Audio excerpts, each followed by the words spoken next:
আমাদের আমিজুর রহমান সাহেব একটা কথা বলেছিলেন।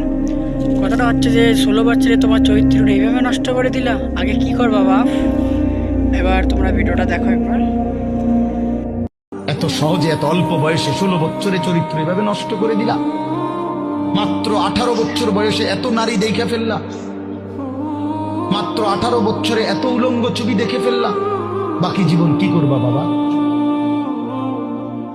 হ্যাঁ, মাত্র 18 বছর বয়সে এত জিনাবে বিচার দেখে লাইলা। ছি ছি ছি। বাকি সময় কি করবা বাপ? বাকি সময় কেমনে চলবা আব্বা বলো? এত অল্প বয়সে এত নোংরা হয়ে গেল, এত কম বয়সে এত চরিত্রহীন হয়ে গেল। সারাদিন নারী ছবি কি দেখো মোবাইলে তোমরা? আমরা বুঝি না বাবা।